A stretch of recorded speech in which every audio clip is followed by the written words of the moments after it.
press the bell icon on the YouTube app and never miss another update. Hello everyone. In the last session we had discussed about the phylums, like some are non-chordates and some are chordates. The non-chordates like Annelida, Arthropoda, Mollusca and Echinodermata, the non-chordates. Whereas the chordates, we had discussed about the basic characters, right? We had discussed about the basic fundamental characters of chordates and the subphyla Protochordata. And today we are going to discuss about the phylum Vertebrata, right? So here in the chordata, based on the presence of notochord, the chordata phylum is grouped, okay? And in the chordata, the notochord is present at least in the narval stage, but it is rudimentary, okay? So then they are protochordates, and the notochord which is replaced by the vertebral column in adults, okay? The notochord which is replaced by the vertebral column in adults, they are grouped under vertebrates. Here notochord is present, notochord is formed, but in the embryonic stage. The notochord is formed in the embryonic stage, but later when the adult is formed, at that time the notochord is further replaced by a bony vertebral column, okay? And the organisms are grouped under vertebrata, okay? And here the vertebrata, the subphylum Vertebrata, there are some characters that they possess the notochord during embryonic period. Later it is replaced by true vertebral column and the internal skeleton, okay? Here vertebral column is also formed, as well as the body will possess the skeleton, the internal skeleton, okay? And why this internal skeleton is needed?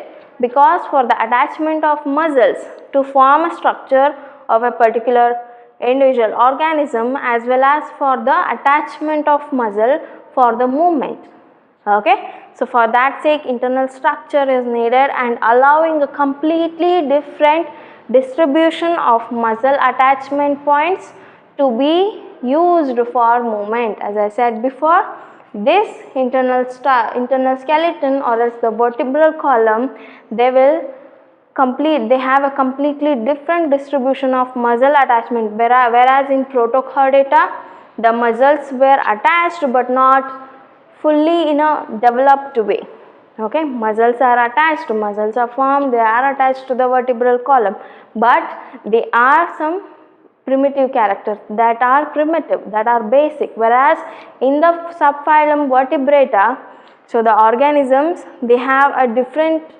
distribution of muscle, different types of muscle, circular muscle, longitudinal muscle, right? So the different types of muscle, they will help in the muscle attachment points to be used for the movement, okay? They will be used for the movement. Later they are bilaterally symmetrical. Another point, they are bilaterally symmetrical, triploblastic and coelomic animals. They are coelomates and segmented, okay? The body is segmented. In some the body is segmented, and in some the body is divided into different parts, okay? So either they are segmented or the body is divided into different parts with complex differentiation of body tissue and organs, right? As I said before, the organ system level of organization, these organisms which exhibit this type of organization have a differentiation of cells which lead to the formation of organs and also the body tissue, okay? Some tissues, they will form an organ, whereas some they will form a covering, the skin, right? So these are the differentiation of body tissue and organs. When the organism will become more advanced, when the organisms become more complex, they will have a specific structures, Okay, and here to that specific structure the differentiation is important.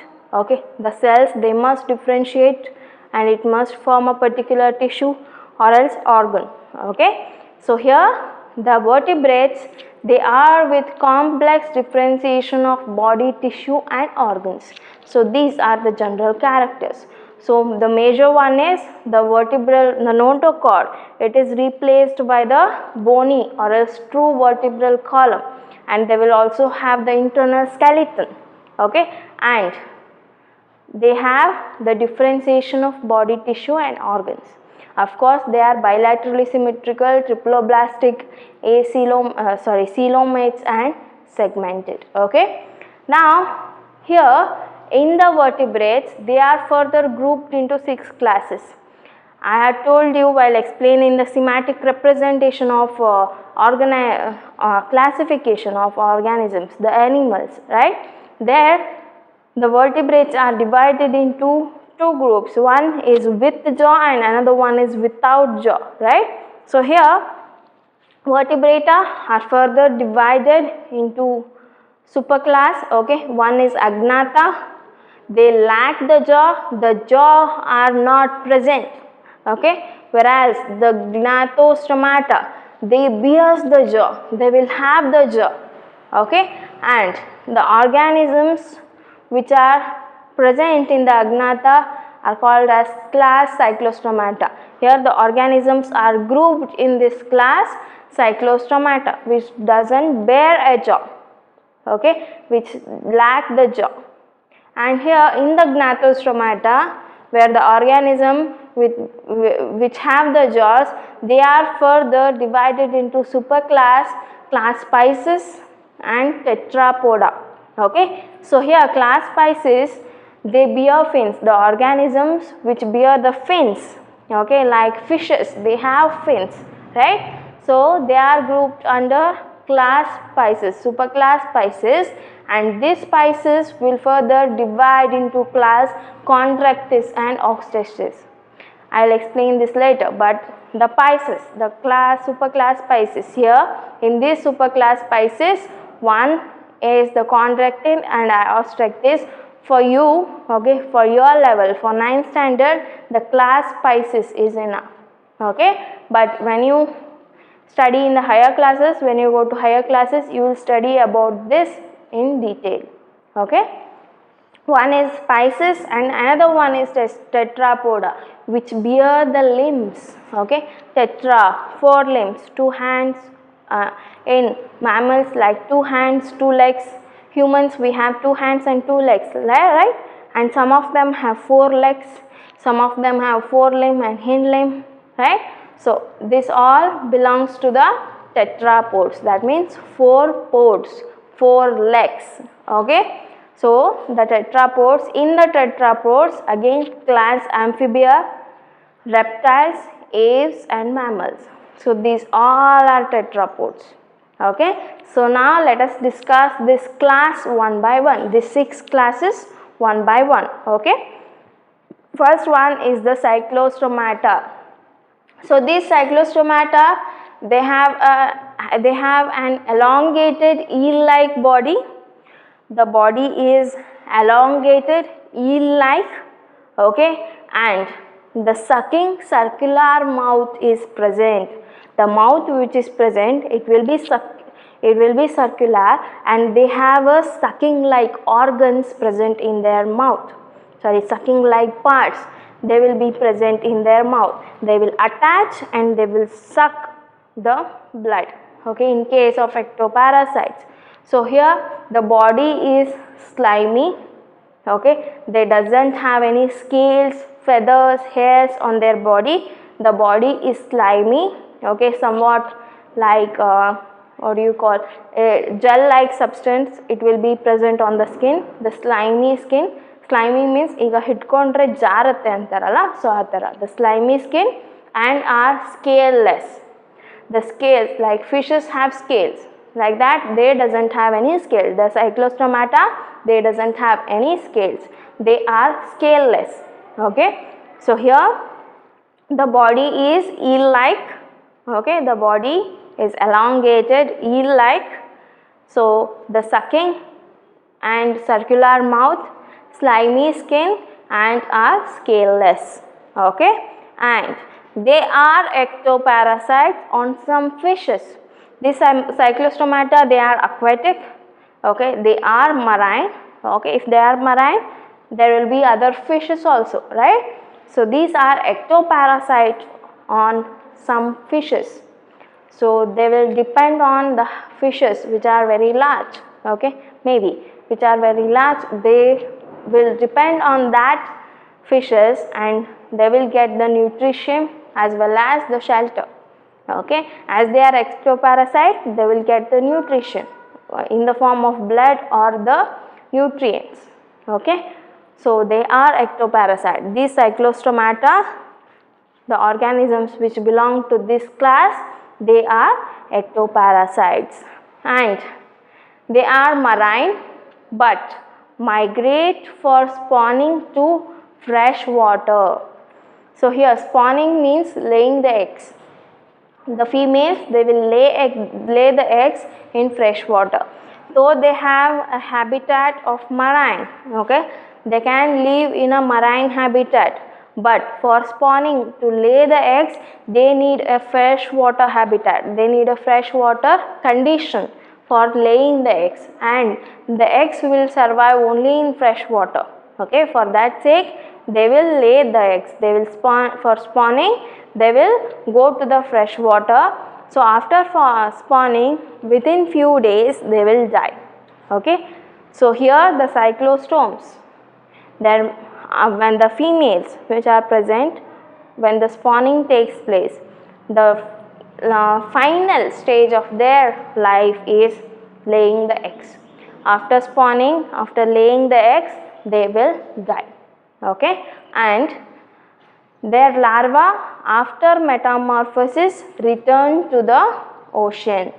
Okay, their larva after the egg, when larva is hatched, that larva will develop into an adult, some stages of adult condition, like they will undergo metamorphosis. So here what is metamorphosis? The metamorphosis, it is the condition, okay, the metamorphosis, it is the phenomenon or else it is the process where the organism, it will extremely change its physical appearance. Extremely, okay, totally it will change its physical appearance. Okay, so that is metamorphosis. For example, when you see the butterfly, so the eggs, if you consider the life cycle of butterfly, so butterfly, the legs are laid and from that eggs the larva are formed. Okay, the larva is formed and that larva will further form the pupa, and inside the pupa, okay, inside the pupa the adult will be formed, the adult will be developed, and that adult will come out of that pupa, right? So here if you consider the caterpillar pupa, it is totally different than the adult. So adult is very much different if you compare them. So here this is the process of metamorphosis. Metamorphosis, here what happens, the development of an organism, it will take place in extreme physical changes. Okay, so in the metamorphosis, extreme physical changes will take place, total changes, and it will form the adult. Okay, and at some stages of adult, these cyclostomes, they will return to the ocean. Okay, they will return to the ocean, and these are the examples of cyclostomes, right? So one is petromyxin, petromyzon, it is commonly called as lamprey. Okay, you can find here the body is eel-like, right, in both of them. In the myxin, hagfish, it is commonly called as hagfish. If you see, the body is eel-like, okay, and the skin is slimy, right? The skin is slimy and they doesn't have any scales on their body, right?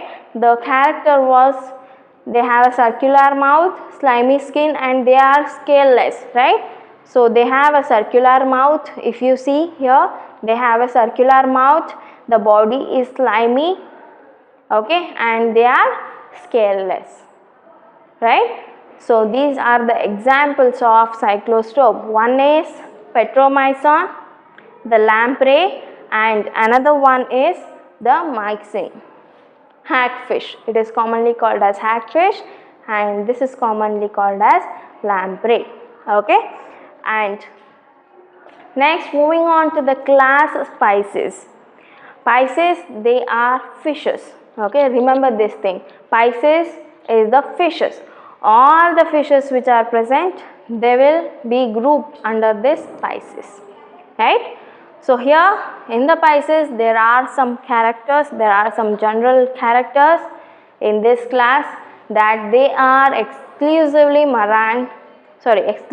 aquatic animals, either freshwater or marine, okay. Have you seen any fish which is present outside the water? Can it survive outside the water? No, right?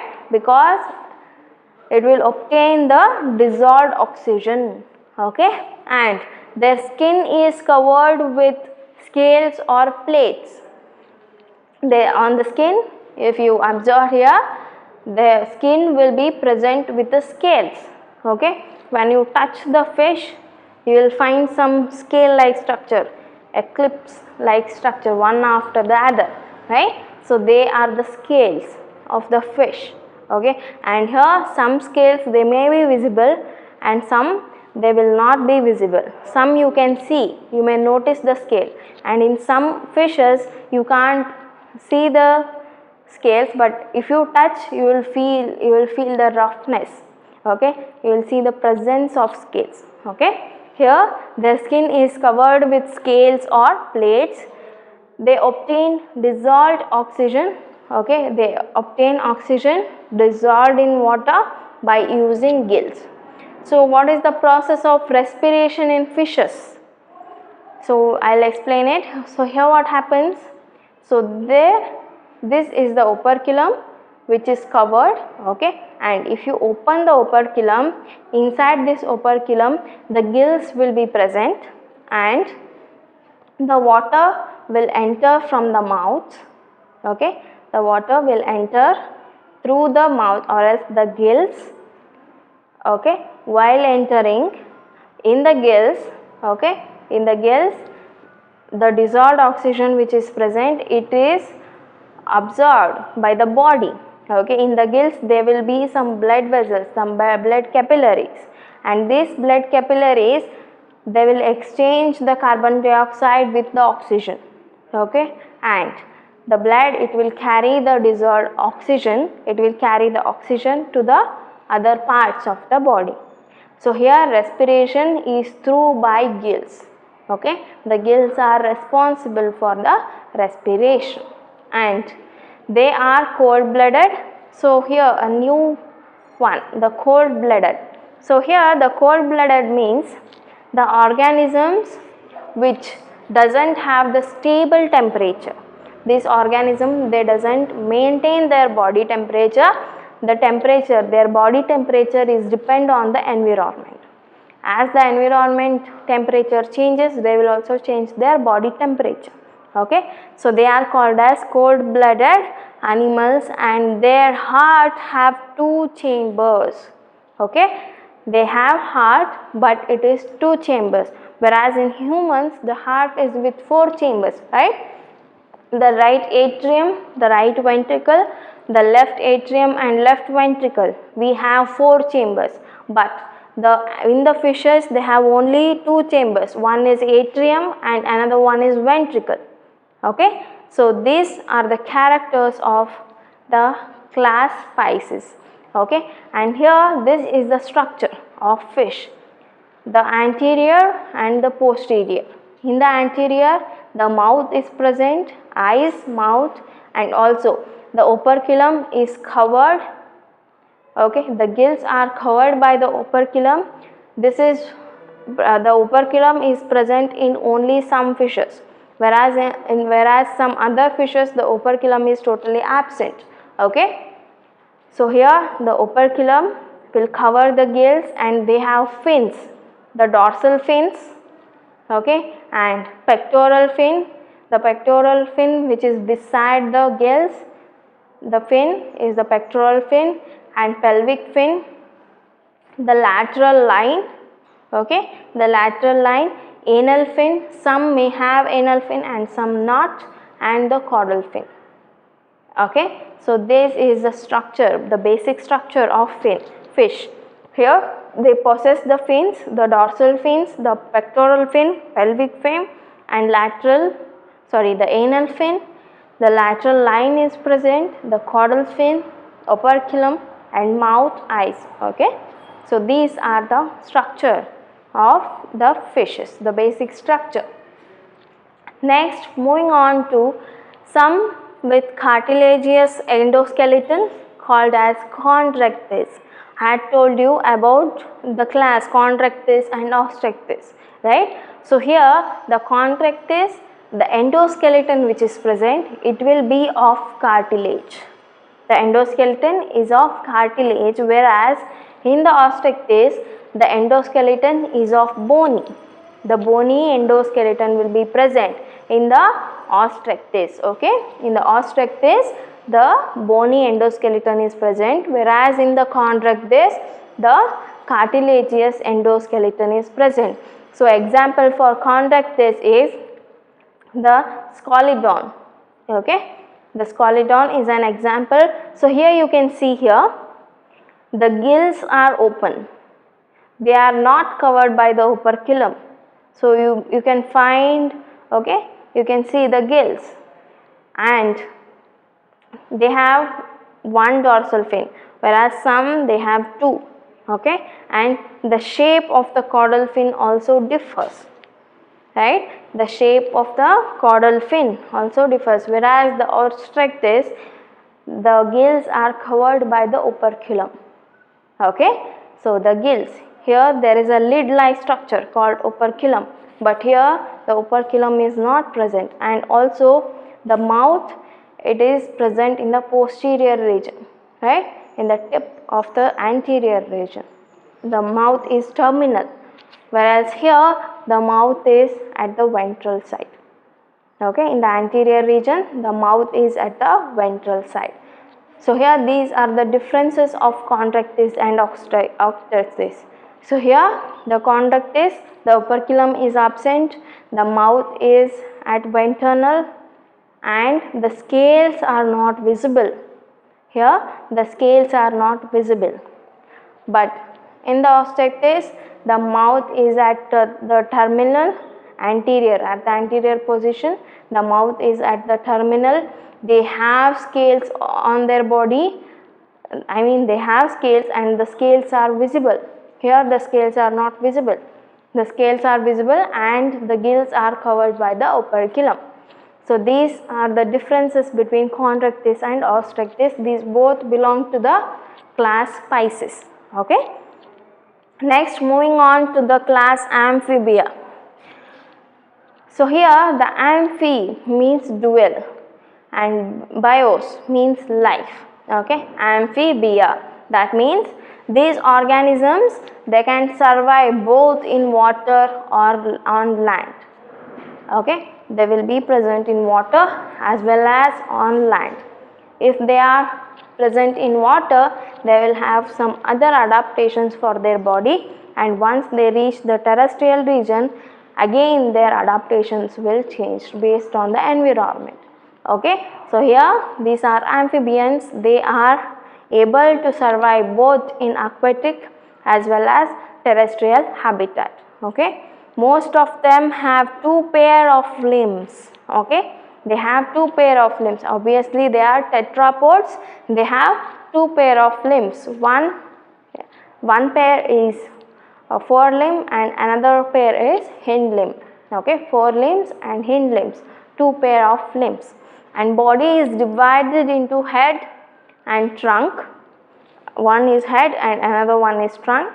Body is divided, and tail may be present in some, and in some tail is absent, like frogs. Frogs doesn't have tail, right? Whereas whereas some others they have tail, right? So the tail may be present in some, and in some tail may be absent.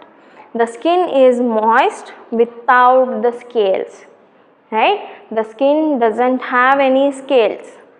Here the skin is moist and heart is 3-chambered, whereas in the Pisces, in the class Pisces fishes, they have 2 chambers. One is atrium and ventricle, whereas in the amphibians the heart is 3-chambered, right? So they have 2 atrium, right and left atrium, and 1 ventricle. Okay, they have 3-chambered heart, and respiration is through either by gills.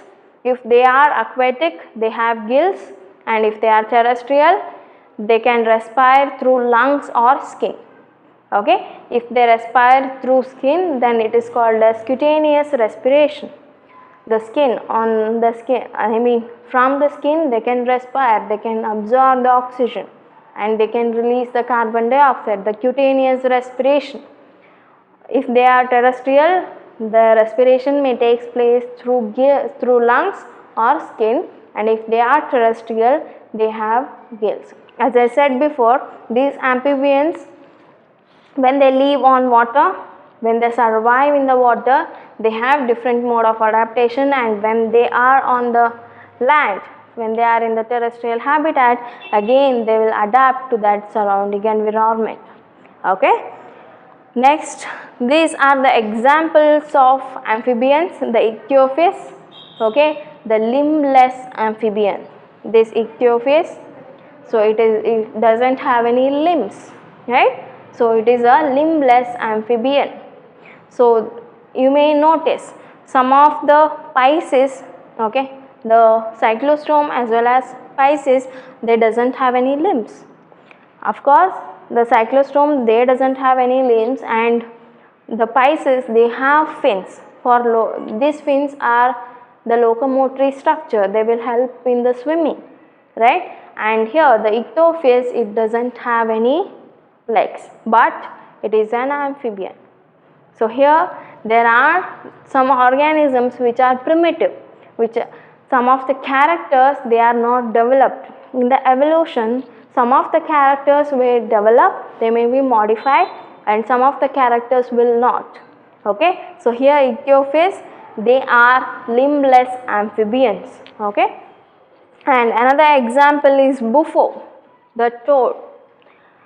So this is the bufo. Here you may consider everything look like a frog is not a frog. Some are bufo and some are hyla.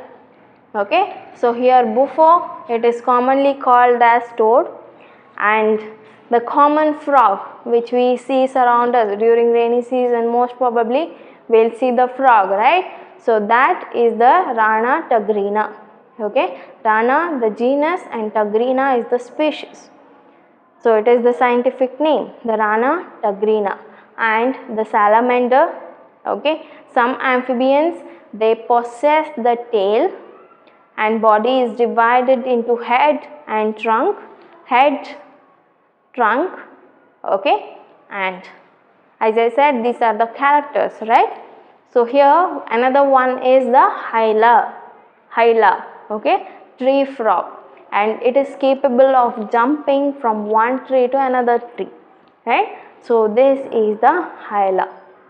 These are the examples of amphibians: ichthyophis, limbless amphibian, Rana tagrina, common frog, bufo, commonly called as toad, salamander, and hyla, tree frog, commonly called as tree frog.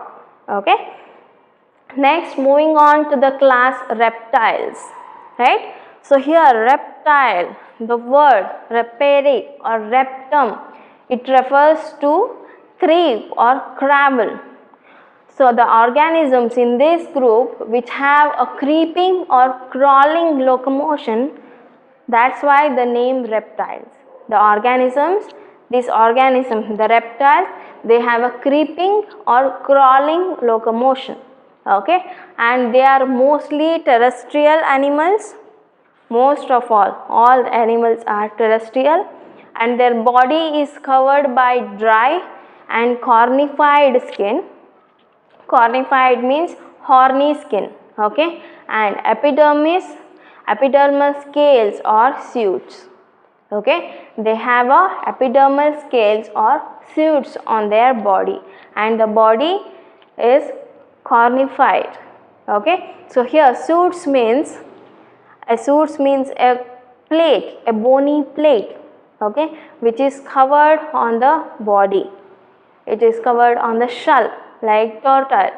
So on the tortoise they will have a shell, and on that shell a bony plate is covered, okay. So they are called as suits, right. So here the body is dry, the body, the outer layer, body covering, it is dry, and cornified skin, the skin, it will be horny. So you may notice in some reptiles the skin will be horny, so you can find a horn like structures on their skin, right.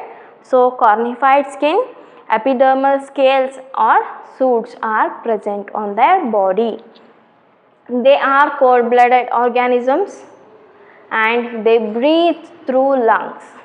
So till the amphibians, the breathing, the respiration was through by gills or else the skin, and here in the reptiles the breathing is through by the lungs, because most of them are terrestrial, right. Most of them are terrestrial, and here they respire through gills, and most of them have a 3-chambered heart, right, and crocodiles have 4-chambered heart. So here they have a 3-chambered heart, 2 atrium right and left and 1 ventricle, whereas the crocodiles they have 4-chambered, like the mammals, like the humans. This crocodile have the 4-chambered heart, right atrium, right ventricle, left atrium and left ventricle, okay. So they have 4-chambered heart, and they lay eggs with tough covering and do not need to lay their eggs in water. Here amphibians, they need water medium for reproduction. They lay the eggs in water, right. Either frogs or any other amphibian, they lay the eggs in water, because the eggs which are present, they can't tolerate the temperature. They will be hydrate, they will become hydrate. So here reptiles, they have a tough covering. It may be calcareous or made up of any other material. They have a tough covering, okay, so that the egg or else the zygote which is present, it will develop inside the tough covering, okay. So they lay the eggs with tough covering and do not need to lay their eggs in water, okay. They do not need to lay their eggs in water. Next, these are the examples of reptiles. So the tortoise, right, the tortoise, they have a shell on their body, and on the shell the bony plate, the suits are present, okay. Another one is Draco, the flying lizard. So here the lizard, the forelimb and the body is attached by a network, okay, and this network, it may be chitinous or made up of some vessels or else some structures, okay. So there is a wing like structure, and this will help this lizard to fly, okay. So the name flying lizard, Draco. The king cobra, all the snakes which are present, okay, whatever the snakes you may heard, like all the snakes which are present, they belong to the class reptiles, okay. The king cobra, and the next one is chameleon.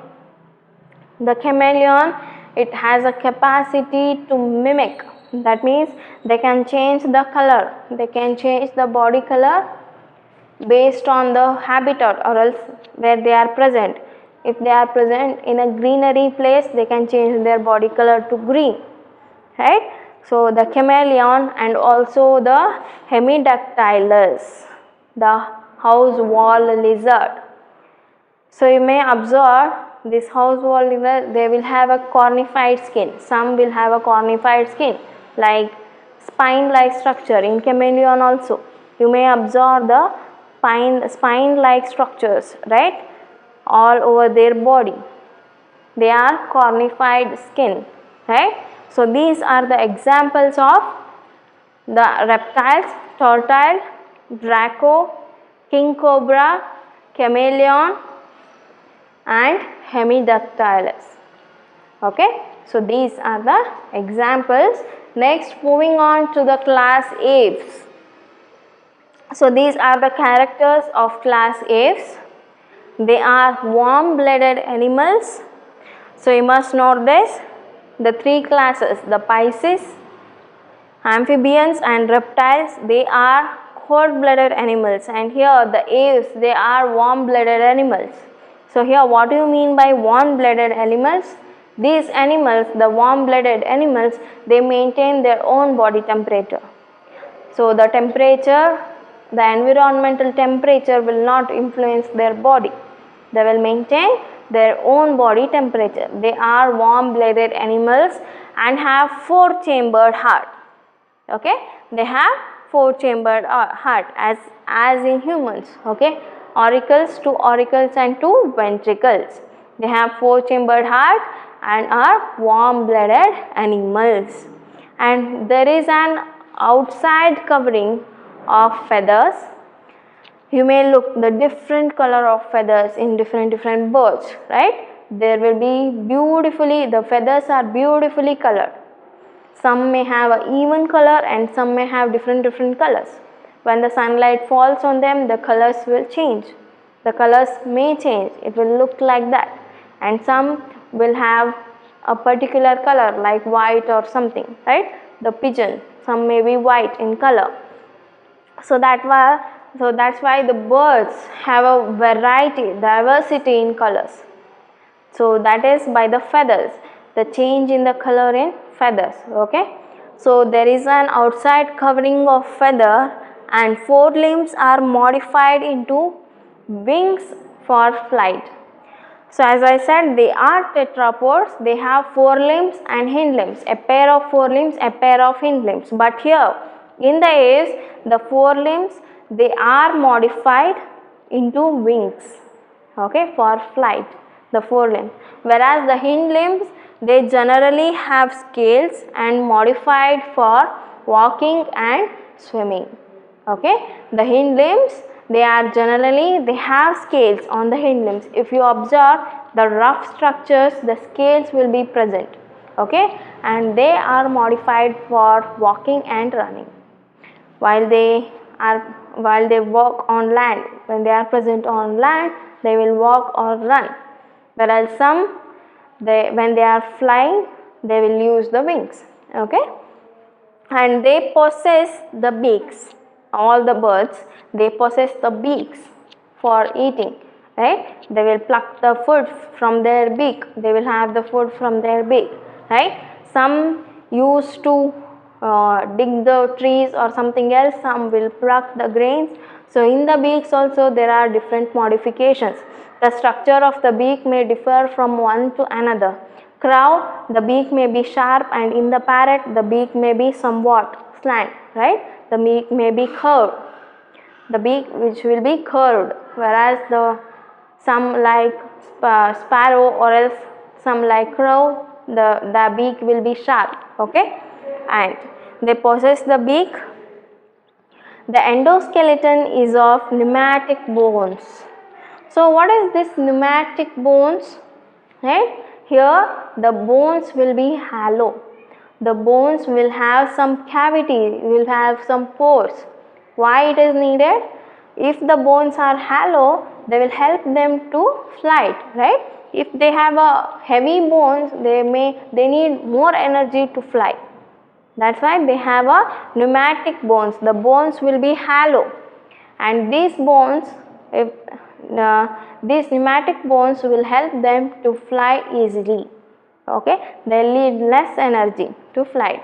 So this is one of the significant characters of apes, the pneumatic bones, presence of pneumatic bones. Whereas the reptiles, amphibians, the fishes, The bone is normal, okay, they doesn't have any pores, they doesn't have any cavities, the bones are not hollow. But here these pneumatic bones which is present in the apes, they are hollow, they have the cavities, okay. So these are the characters of apes and examples. Not only these three, like white stork, ostrich. So ostrich, so you must note this, the ostrich, it can't fly, okay, the flight is not possible in ostrich, whereas the other birds, they can fly. And also the tuffled duck, okay, these three are examples. And not only these three, there are many birds like pigeon, sparrow, crow, peacock, right, parrot. So all these are different birds, kingfisher, right. So these all are examples for apes. You can write any name of birds, not only these three, any birds as an example, okay. Next, moving on to the class Mammalia. So here these are the characters, and these mammals, they are warm blooded with 4-chambered heart, okay, and they have mammary glands for the production of milk to nourish the young one. So this is the specific character of mammals. They have mammary gland, they have milk gland to secrete the milk, okay, and this milk, it is used to nourish the young ones. So the organisms which have the milk gland, okay, which have the milk gland, the mammary gland, are grouped under the class mammals, okay, and their skin has hairs as well as sweat and oil glands. So you must note this, the Pisces, they had scales, the body is made up of scales, the outer covering. Amphibians, some may be scaleless, the body is plain, right, and the reptiles, it is cornified, scales may be present or not, okay, and the apes, the birds, they have feathers, whereas the mammals, they have hairs on their body, as well as along with the hair, the sweat and oil gland will be present, okay. So the skin has hair as well as sweat glands and oil glands. Different types of teeth are present in the jaw. So here the mouth has different types of teeth. The jaw, it will be having different type of teeth. So there are some canines, molars, premolars, incisors, right. So these are different type of teeth which are arranged in the jaw, okay, and most of them give birth to the young ones, while some like platypus and echidna, they lay egg.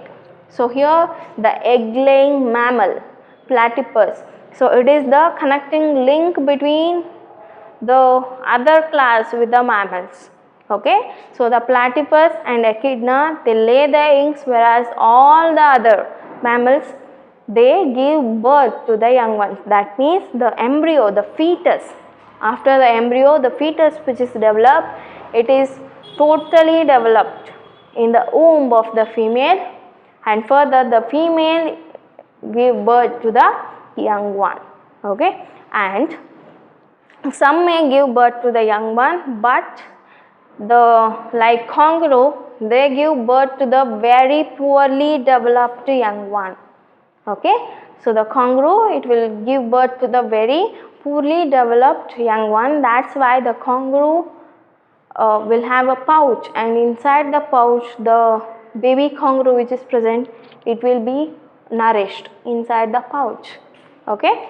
So these are the characters of mammals, and these are the examples. The blue whale, right. So some may be aquatic, some mammals, they may be aquatic. So as I said, the fishes, they will be in the aquatic medium, but the whale, it is not belongs to the class Pisces, so it is mammal, okay, the whale, as well as the bat, it is also a mammal. So it can fly, it is a mammal. Okay, these two are examples of mammals. Not only these two, the organisms like cat, dog, cow, human, buffalo, right? All these are mammals, right? So this was about the today's class. Today we had discussed about the chordates, right? The chordates as well as the vertebrates. In the vertebrates, some are with jaw and some are without.